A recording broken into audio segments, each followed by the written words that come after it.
Spring in Paris, 1943, arrived not with celebration but with a muted hush, as if the city itself held its breath beneath the heavy boots of occupation. The once vibrant boulevards that had echoed with laughter and music now carried the clipped cadence of foreign tongues and the constant rumble of military trucks. Shop windows were darkened, ration lines stretched around corners, and the very air seemed thick with suspicion and longing for lost freedoms. It was in this shrouded, uncertain Paris that Margaux Lefevre moved each day, weaving herself into the city's tapestry of quiet resistance. Margaux was 28, with dark hair usually pinned in a no-nonsense bun, sharp cheekbones softened by the gentle curve of her smile, and eyes that reflected the deep, endless blue of the Seine. She wore her rationed wool skirts with quiet dignity, a faded blue scarf tucked at her collar, and always she carried a satchel filled with forbidden words, the poetry and philosophy that the occupiers had deemed dangerous. By day, she was the head librarian at the Bibliothèque Sainte-Marie, her hands gentle as she shelved volumes and offered recommendations to the few patrons brave enough to visit. But beneath the veneer of routine, Margaux lived a life of careful subterfuge, slipping coded notes into borrowed books, smuggling banned titles beneath loaves of bread, and listening for whispered requests from those desperate for hope. Every morning, Margaux woke before dawn, the city still cloaked in pre-war silence, and walked the narrow streets from her small apartment to the library. The scent of baking bread mingled with the tang of coal smoke, and she often passed the boulangerie where Madame Roux, the owner, nodded to her in tacit solidarity. Paris had become a city where every glance could be a question, every gesture a signal, and trust was the rarest currency. It was on an unremarkable Tuesday in late April that Margaux's world shifted. Rain fell in thin, persistent sheets, blurring the outlines of the German checkpoint at the corner of Rue de la Paix. Margaux kept her head down, her heart thumping as she crossed the slick pavement, pausing only when an officer called out, his voice clipped, his words as cold as the rain. She presented her papers, hands steady despite the chill that crept beneath her coat. The officer barely glanced at her before waving her on, but Margaux knew better than to relax. She knew too many stories of neighbors who vanished overnight. At the library, the morning unfolded in careful monotony. Margaux checked the shelves for missing volumes, dusted the bust of Voltaire, and exchanged pleasantries with Monsieur Girard, who came each week for the same battered copy of Stendhal, always pressing a folded note into Margaux's palm as they traded books. She read the note quickly, meeting at the cellar Thursday, and burned it in the stove, her heart pounding with the secret rhythm of resistance.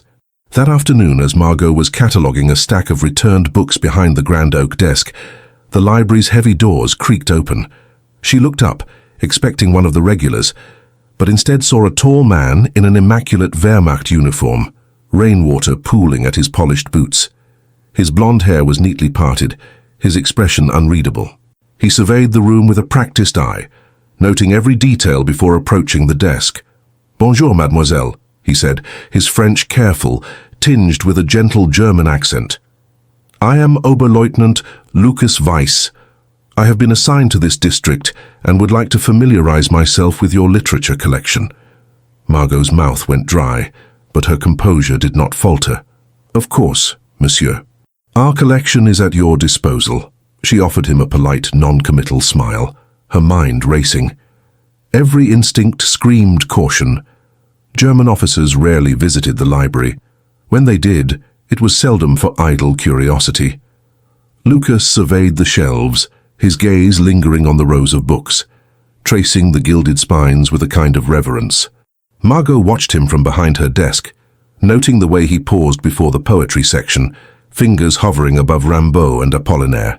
There was a hesitation in his movements, a subtle gentleness that seemed at odds with the crisp lines of his uniform.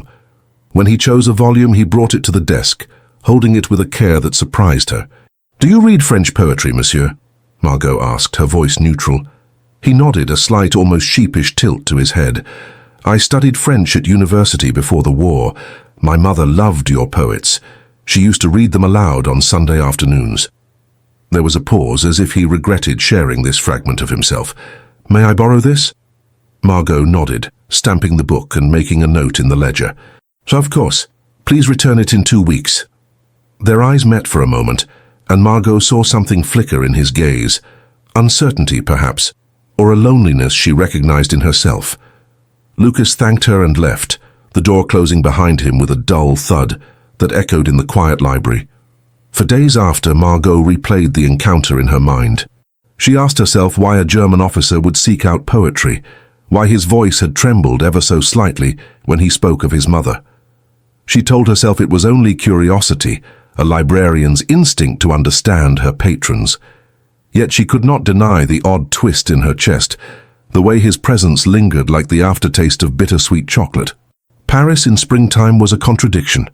The air fragrant with chestnut blossoms, the streets alive with color, and yet everywhere, the weight of fear. Posters in German and French warned of curfews, ration cards dictated every meal, and the distant drone of sirens punctuated the silence. Margaux's days blurred together in a routine of caution and courage. She attended resistance meetings in the back rooms of smoky cafes, passed coded messages to her brother Henri, a wiry young man with a mischievous grin and a fierce loyalty to France, and spent her evenings cataloguing books by candlelight, the blackout curtains drawn tight. It was during these evenings that Margaux allowed herself rare moments of hope. She would sit by the window, writing letters she never sent, to friends who had fled, to her parents who had died in the first months of occupation, to a future self she could barely imagine. She told herself that words mattered, that preserving stories was a form of defiance. And when fear threatened to suffocate her, Margaux focused on the small acts of resistance, the books she saved, the children she comforted, the neighbors she helped to endure another day. 2 weeks after their first encounter, Lukas returned. This time he arrived just before closing, his uniform damp from the persistent Parisian drizzle. He placed the borrowed volume on the desk, his hands lingering on the worn cover. "I finished it," he said quietly. "Thank you." Margaux glanced around to make sure they were alone. "Did you enjoy it?" He hesitated. "It reminded me of home, of things I thought I'd forgotten." He looked up, meeting her gaze. "Do you have anything by Paul Éluard?" She considered this. Éluard was banned, his poetry considered incendiary, but Margaux, ever careful, nodded slowly. "We have a copy in the archives. It's not for public lending, but perhaps you'd like to read it here." Lukas nodded, relief softening the lines of his face. Margaux led him to a quiet corner, away from prying eyes. She retrieved the slim volume from a locked cabinet, placing it before him like a secret offering. As he read, Margaux returned to her desk, but her attention was divided. She watched him, noting the way his lips moved silently over the words, the way he closed his eyes after certain lines, as if letting the poetry wash over him. When he finished, Lukas returned the book, lingering by the desk. "Thank you, mademoiselle. You are very generous." Margaux shrugged, feigning nonchalance. "Literature should be shared, even in times like these." He smiled then, a small, genuine smile that lit up his otherwise solemn face. "Especially in times like these." Their exchanges became a quiet ritual. Lukas would visit the library every week, always near closing, always selecting a new book. Sometimes they spoke of literature, sometimes of the weather, the war an unspoken barrier between them. Margaux remained guarded, never forgetting the uniform, the authority it represented. Yet she found herself looking forward to his visits, to the rare moments when the world seemed to shrink to just the two of them, suspended in the hush of the library. Outside, the city's tensions simmered. German patrols grew more frequent. Rumors of arrests and disappearances spread like wildfire, and Margaux's brother Henri became increasingly involved in sabotage and clandestine operations.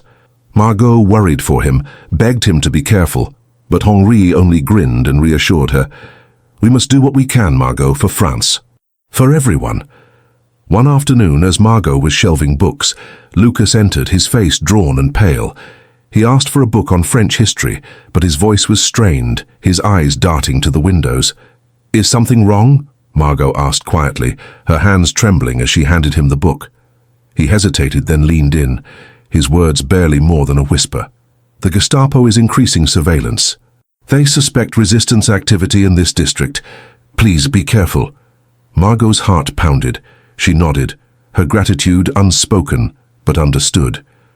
Lucas's warning was an act of defiance, a risk that could cost him dearly. She wondered what lines he had already crossed, what secrets he carried beneath the polished veneer. That night Margaux lay awake, replaying every conversation, every glance. She thought of Lukas, of the sadness in his eyes, the quiet way he spoke of home, the poetry he cherished. She thought of Henri, of the risks he took, the lives he tried to save. The war had drawn lines in every life, lines that seemed impossible to cross. And yet, in the quiet spaces between duty and desire, Margaux found herself reaching for connection, for meaning, for something like hope. The days that followed were heavy with tension. Margaux doubled her caution, burning notes as soon as she read them, varying her routines, watching for unfamiliar faces on her walks to and from the library. She saw Lukas less frequently. His duties kept him occupied, and each visit seemed riskier than the last. When they did speak, their words were careful, coded in the language of books and borrowed time. One evening, as dusk settled over Paris, Lukas lingered by the shelves, his voice low. "I envy you, Margaux," he said. "You have something to fight for." She looked at him, seeing not the uniform, but the man beneath it. "Don't you?" He hesitated, searching for words. "I thought I did. Once, now I'm not so sure." Their eyes met, and for a moment the walls between them seemed to crumble. In that quiet, forbidden space, Margaux felt the faint stirrings of something she had long denied herself: compassion, understanding, perhaps even love. But the world outside did not allow for such luxuries, not now, not yet. As spring gave way to summer, the city seemed to hold its breath, bracing for whatever came next. And in the heart of occupied Paris, Margaux and Lukas clung to stolen moments, to whispered words, to the fragile hope that something beautiful might yet endure, even in the darkest of times. Summer crept into Paris on silent feet, casting a heavy, breathless stillness over the city. The chestnut trees along the boulevards wore their greenest crowns, but the air, thick with the scent of diesel and fear, reminded everyone that the world was not as it should be. In the early hours, sunlight spilled across the Seine, turning its surface to liquid gold. But by midday the shutters were closed, the cafes quiet, the city holding its secrets close. For Margaux Lefevre, each day began with the same ritual: the careful inspection of ration cards, the counting of eggs and bread, the practiced smile for the German sentries on the corner. She moved through the city as if in a dream, one eye on her errands, the other watching for danger. More than ever, she was needed. The library was an island of fragile normalcy, a place where children whispered between the shelves and old men lingered over newspapers, searching for slivers of hope in the headlines. And yet, beneath its quiet order, the library pulsed with rebellion. Banned books passed from hand to hand, coded messages tucked into novels, names and addresses memorized, never written down. The war was everywhere, in the empty shelves and the thin faces of her neighbors, in the distant rumble of trucks at dawn, in the sudden silences when someone in a cafe said too much. Margaux learned to read the city's moods, to sense when something had shifted: a new patrol, a missing friend, a whisper of arrests. She carried herself with purpose and caution, knowing that every word, every glance could be dangerous. Lukas Weiss became a fixture in her days, and sometimes in her nights when she dreamed of a different world. He came to the library often, always in uniform, always careful. Sometimes he brought official requests, lists of banned titles to be removed, warnings about new curfew hours. Other times he asked about French poets or sat in the reading room, his back straight, hands folded, eyes distant.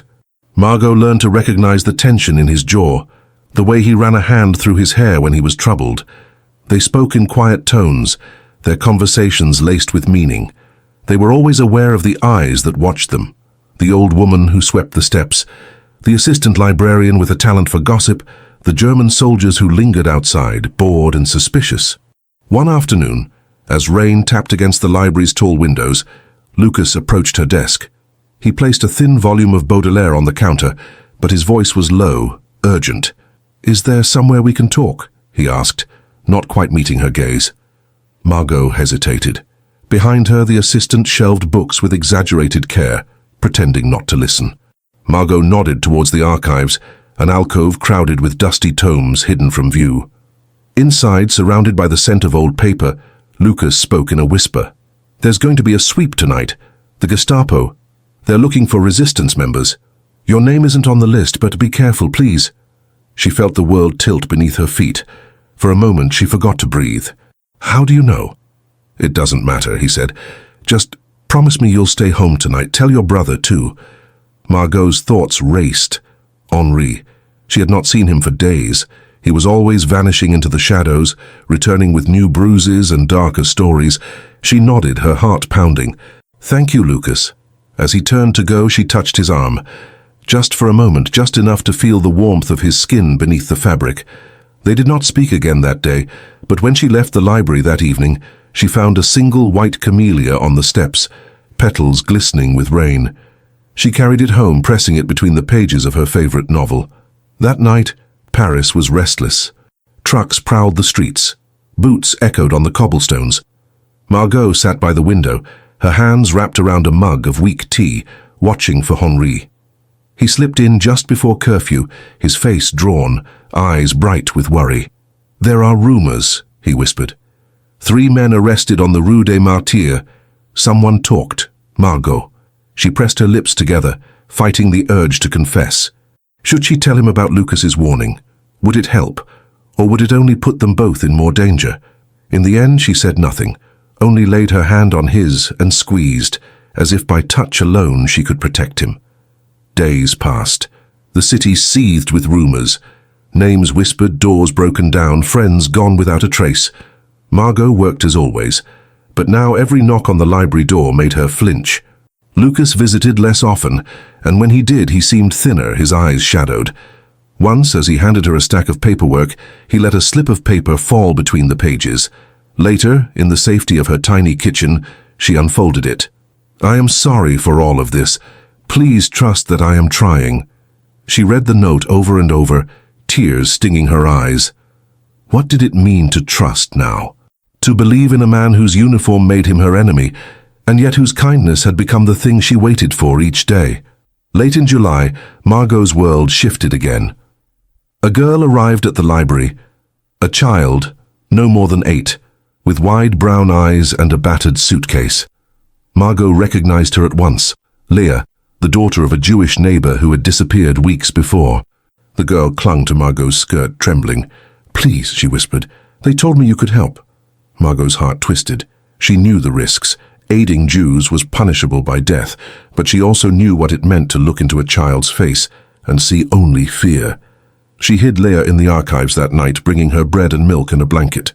The next morning, she contacted a friend, an old professor with connections to the resistance. Arrangements were made, new papers, a safe house in the countryside. For 3 days, Margaux lived in terror, her nerves stretched thin, every footstep outside a threat. She read to Leah by candlelight, stories of brave knights and faraway lands, pretending for a little while that the world was not broken. One evening, after seeing Leah safely on her way, Margaux returned to the library. She found Lukas waiting for her, his face pale. "I heard," he said quietly. "About the girl." Margaux's throat tightened. "You're everywhere, aren't you?" "I have to be," he answered. "They're watching you, Margaux. More than before. You must stop if they catch you." "I can't stop," she said, her voice trembling. "Not while there are people who need help. Not while Henri—" He reached for her then, his hand covering hers on the desk. The gesture was small, but the intimacy of it left her breathless. "And what about you? Who will help you?" For a moment, neither spoke. The library was empty, the only sound the distant ticking of the clock. Margaux looked at Lukas, seeing the pain in his eyes, the war inside him, the longing, the guilt. "You don't have to do this," he said softly. "There are other ways to survive." She shook her head. "Surviving isn't enough." He closed his eyes, as if wounded by her words. When he spoke again, his voice was raw. "I wish things were different. So do I." Their meetings became rarer, more urgent. Sometimes they met in the shadowed back room of a cafe, the air thick with the smell of coffee and fear. Once they walked along the river at dusk, careful to keep distance between them, careful not to be seen. They spoke in riddles and unfinished sentences, each confession a risk. Lukas told her about his family, a father who had opposed the Nazis, a mother who wrote letters to friends who no longer replied. He confessed the things he had seen, the orders he had given, the moments when he had looked away. Margaux listened, her own secrets burning on her tongue. She told him about her father, lost in the last war, about Henri's defiance, and her own terror that every day could be the last. They found solace in each other's presence, two souls adrift in a city aflame. But always, the war pressed in. The network of informants tightened, friends vanished. The city grew tense, brittle, as if one sharp word might shatter it. One morning in August, Margaux arrived at the library to find it surrounded by soldiers. Her blood turned to ice. She entered quietly, heart pounding. Inside, she found her assistant in tears. "They arrested Henri last night," she whispered. "The Gestapo. They say he was meeting with the resistance."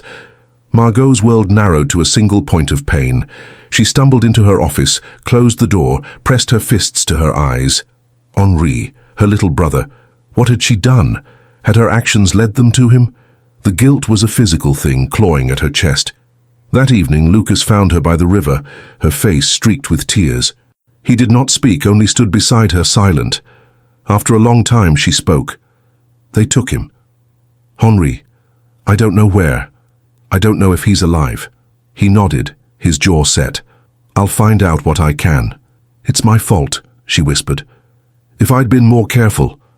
"No," Lukas said fiercely. "Do not blame yourself. This is not your fault, it's mine. All of ours." Margaux turned to him, desperate. "Help me, Lukas. Please." He hesitated, torn. "If they find out I'm helping you." "I know," she said softly. "But you asked who would help me. I'm asking you now." He reached out, brushing a tear from her cheek. "I'll try." The days that followed were a blur. Margaux moved through them in a haze, working, waiting, hoping for word. Lukas risked everything, using his access to search for Henri, to bribe officials, to pass along news. Each meeting between them was charged with urgency, each word heavy with unspoken fear. One night as the city slept, Lukas pressed a note into her hand. "He's alive. For now. They're moving him to a transit camp outside the city. I can't do more. I'm sorry." She sobbed, clutching the note. "Thank you.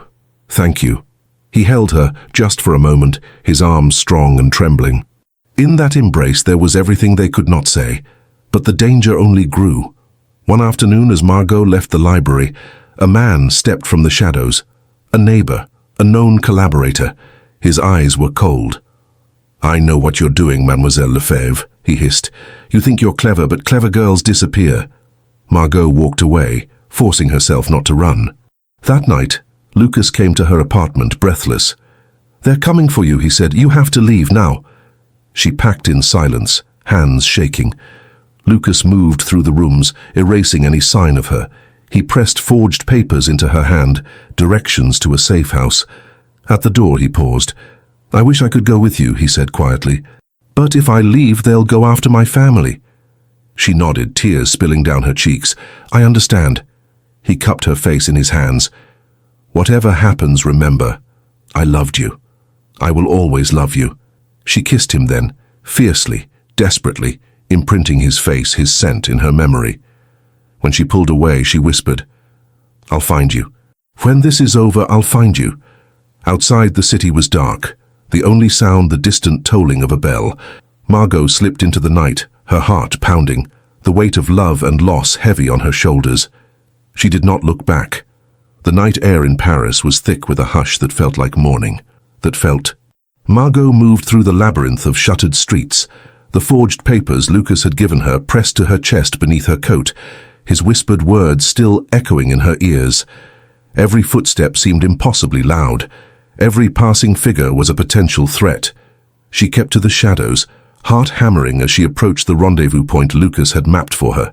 The city she knew and loved, its elegant facades, its winding lanes, felt changed as if a veil had fallen over it, obscuring the familiar and amplifying the danger.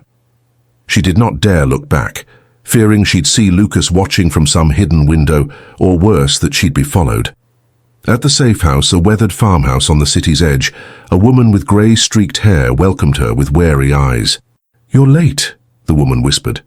"But you're safe now, come." Inside, Margaux found herself among strangers.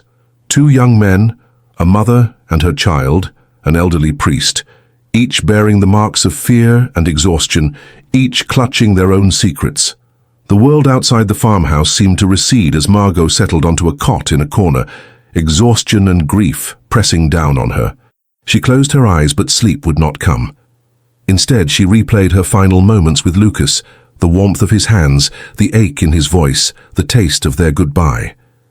She wondered if it would be the last time she'd ever see him. The days that followed blurred together, marked by constant movement and whispered instructions.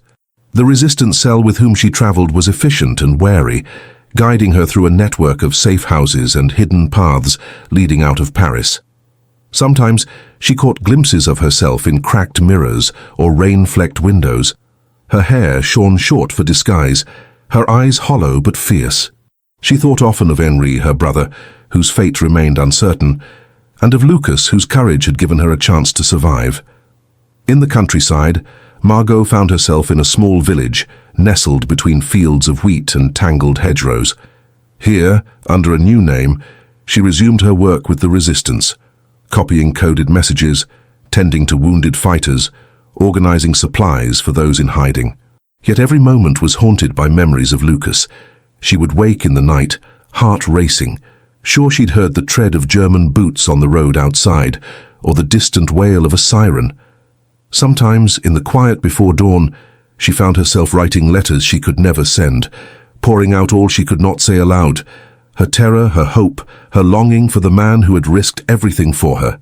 In the fields, the air was sweet with the scent of wildflowers and old earth, so different from the stone and smoke of Paris. But Margaux felt the weight of war everywhere.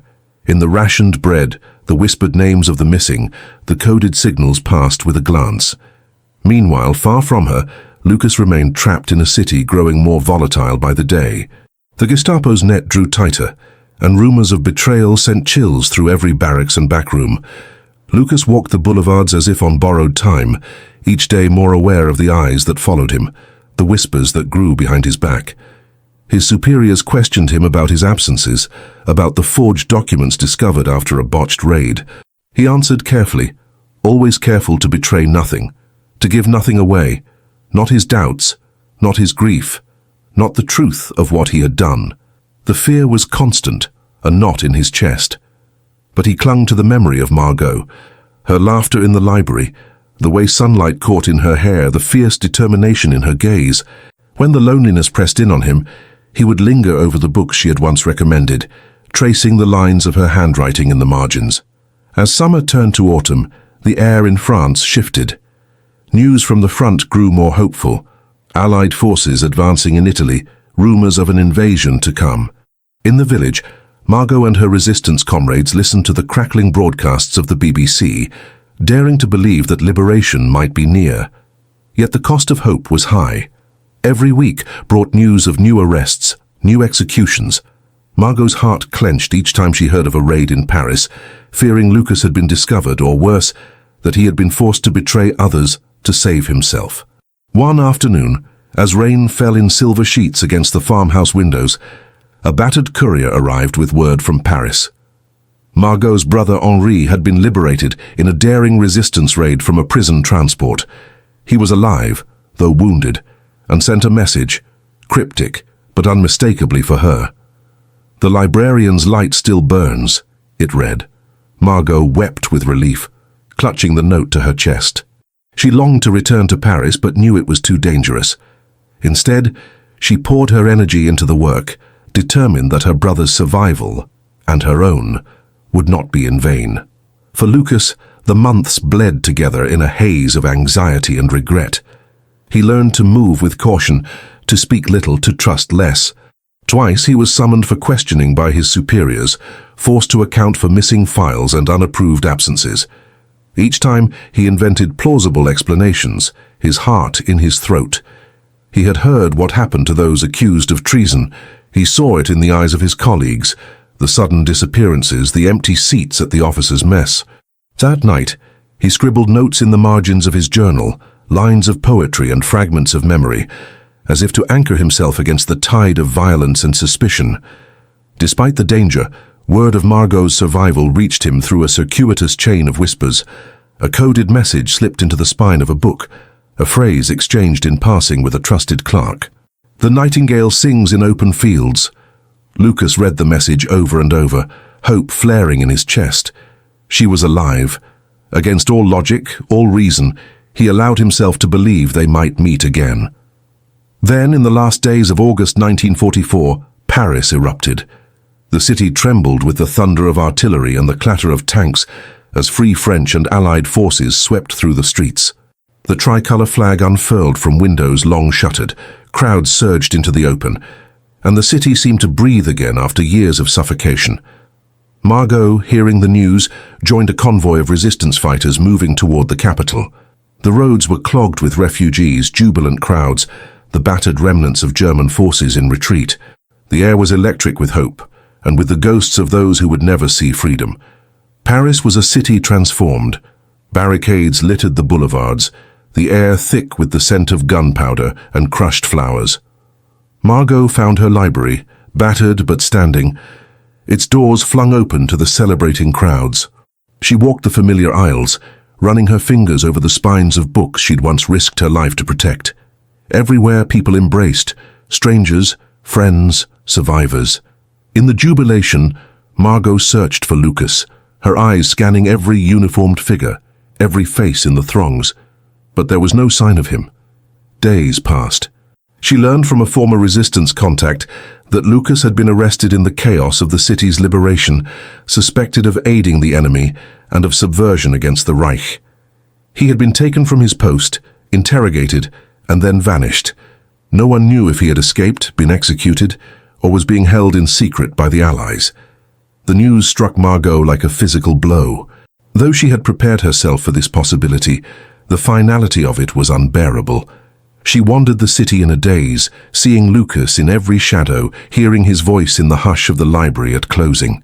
In the weeks that followed, Margaux threw herself into the work of rebuilding. She helped families reconnect, organized food and medical supplies, and reopened the library as a shelter for the lost and displaced. Yet the ache of Lukas's absence remained a wound that would not close. She kept the forged papers he'd given her, the only tangible proof of his sacrifice, tucked away in a small tin with her most precious belongings. One evening, as the first autumn mists began to curl along the Seine, Margaux sat at a desk in the back room of the library. The city outside was quieter now, the exuberance of liberation giving way to the slow work of healing. She took out a sheet of paper, the ink trembling in her hand, and began to write. "My dearest Lukas, I do not know if these words will ever reach you, or if you are even alive to read them. Yet I must write, for it is all I can do to fill the silence you have left behind. Paris is free, but I am not. My heart is held captive by the memory of you, by the love we found in the darkest of times. Each day I walk the streets where we once met, and I see your shadow in every doorway, hear your laughter in the hush of the turning pages. I remember your kindness, your courage, the way you risked everything for me and for those you did not even know. They call you enemy, but to me you are proof that even in war, there is another way. If you are alive, I hope you have found peace. If you are gone, know that you are loved deeply and forever. I will carry you with me always. Yours, Margaux." She folded the letter and sealed it, though she knew it was unlikely ever to leave Paris, let alone find its way to Lukas. Still, the act of writing brought a measure of solace, a reminder that love, however forbidden, however fleeting, could endure beyond the reach of war. As the months passed, Margaux learned to live with uncertainty. She saw her brother again, thin and pale but alive, and together they spoke of the future, of rebuilding, of hope. She kept the memory of Lukas alive in small rituals, a poem copied into the margin of a book, a flower laid on the windowsill, a candle lit each night against the darkness. She never learned Lukas's ultimate fate. Perhaps he perished in the chaos of retreat, or perhaps he found a way to survive, living out his days under another name in a country far from home. She would never know. But in the quiet of the library, as dusk fell over Paris and the bells tolled in the distance, Margaux understood that love, once kindled, could not be extinguished by borders or uniforms or time. It endured in the longing, in the memory, and in the gentle, stubborn hope that somewhere, somehow, those who dared to love across lines drawn by war would find each other again. And so, in the city she had reclaimed, Margaux tended the embers of that forbidden love, letting it warm her as the world slowly, painfully, began to heal.